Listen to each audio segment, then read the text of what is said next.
Yeah, right. Let's talk about something that is a huge fight. When I remember, how long you been in the game for? 38 years. 38 years. So you will remember Ben and Eubank fights. My mother passed away the Tuesday before the fight, the second fight. That's how I know it's particularly well. Well, so now the fight, I'm going to mention it. Their sons are fighting each other, and Conor and Chris Eubank Jr. Nothing like the sons. Nah. Neither of them. It's not get the spite or the intrigue of the fathers. One. Neither of the sons are as good as the fathers. And when I say that, does it not intrigue you a little bit though? The names and not at all. Because that is it. What if his name was Conor Beccoli and Chris McCArt? There's a Chris McCArt. He used to play for Celtic. Chris McCArt. I know what you mean. Aye. The fathers had a real dislike for each other. Two of them were top fighters, world champions. Neither of these one's not even fought for a British title. One's won an IBO, but again, when he stepped up to the top level, he's been beat with George Groves and Billy Joe Saunders. So, I mean, it's a big fight because of the names. Matchroom have sold it brilliantly, but of course I'll watch it, but it'll be nothing like the fathers' fights, and I think it's like a very one-sided fight as well. To who?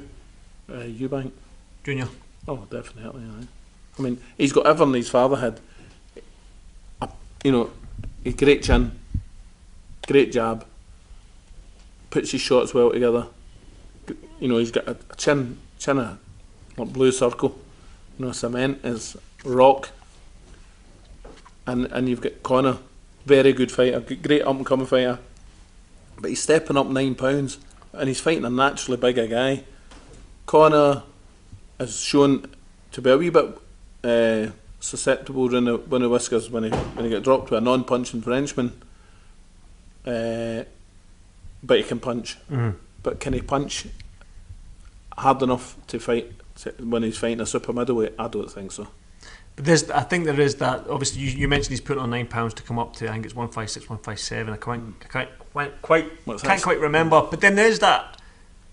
I don't know if it's been out there yet. But there's that rehydration clause now. That's £3 or £4 lighter than what Chris has weighed in the last maybe 4 or 5 years, which is a lot. But he's always been a middleweight, really. He has, yes. But then he's came in the ring. Somebody's told me around that 175 mark when he come into the fight night. Now there is that £10 rehydration clause I'm hearing, so he's going to come in the ring almost £9 lighter than what he normally is. So there is these little variables that might make the fight a little bit more interesting. That's not necessarily the case. If it's the equivalent or very much similar to the IBF rules, he's got to be on that weight in the morning. So but he'll put fluid. He'll drink a lot of fluid and food during the course of the day, so he can still come in at that 172, 173, and that'll be massive. You mentioned there that there's no world titles. They don't have the spite and the hatred, for lack of a better word, that the fathers had. But there is that element of they don't want to let the fathers down. So they could. It's not about the fathers. But what it kind of is, because that's family name. It's the name, it's tradition of the legacy. The fathers can't do nothing for them when they step in the ring. No, I know the fathers can't do nothing. But what I'm saying, they're the father's child. So them stepping in the ring there, they're carrying that Ben Eubank name. So their father's going to be ringside, no doubt, carrying on that fight, that family feud for over 30 years. It will almost be 30 years today. They're going to put on a show. I think none of them are going to want to lose. I think they're going to go and put it all on the line. I think we might see a best CONOR BENN. I'm going to see the best Chris Eubank Jr. because of that, the fathers being there, that family name, the history between the family name. So there is that bit to it. They might not be world champions in the sense that they've held WBCs, WBAs. You mentioned IBO. Nothing. But there is that, the family name, the feud that's been going on for so long. If you think the best CONOR BENN and the best Chris Eubank turns up, who do you think wins? I don't know. What a shite bag. The best fighter of the two of them is Chris Eubank.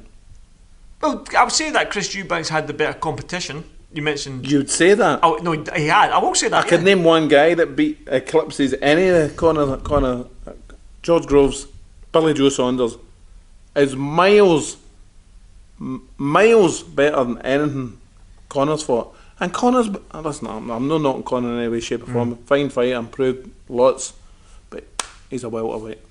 That's the downfall. Everybody said Kell Brook will fight GGG and he can step back down, no problem, back down to welterweight. It was a downfall of all downfalls when he got beat with. It broke him as a boxer. Never the same after that. You know, went down and he fought, if I'm correct, Spence.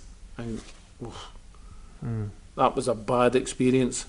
That was probably worse than the Golovkin fight.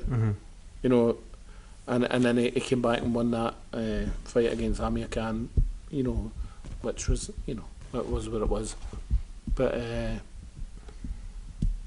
Conor Benn, after this fight, most certainly would have to step back down to 147. I'd imagine big fair play to Conor Benn stepping up and taking this fight against a big name. And his easily, if you look at his opponents, I mean, Conor has been looking for these opponents to get that marquee name. Chris Algieri was a good win, a former world champion, but he never Chris fought for 2 years. I know, but again, it's that name he's been looking for. He couldn't punch snow off a wall.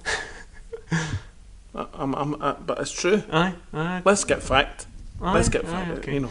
But I don't know what it is. I can remember sitting in it was 93. I can remember watching their dad's fight in I was too young to watch the first fight. I think that was in the second fight. The second fight was in 93. I can remember I was 11 years old, 10 years old, watching that with my dad in the living room.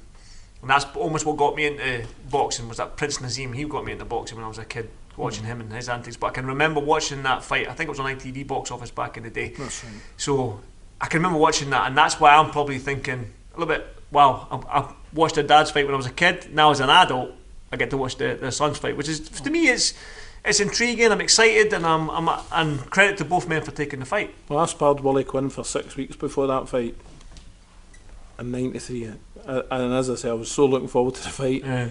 But my mother passed away on the Tuesday before the fight on the Saturday. We cremated her on the Friday, and I never went to the fight, obviously. And poor Wally Quinn, he stepped into the ring the fight before the Chris Eubank at Old Trafford, and put one foot in the ring, and the TV director said the fight's cancelled, it's too close to the main event. Wow. Oh, gutted for him, absolutely gutted for him.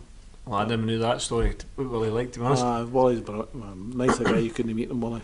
Brilliant guy, lovely guy. Right, but I know you're going to have to train Mark Bacoli, so I'll let you get off, and I'll probably stick around 5 minutes and see how light you are on your feet now. But as always, thank you so much, and until the next time, brother. Okay, mate, thank you, buddy.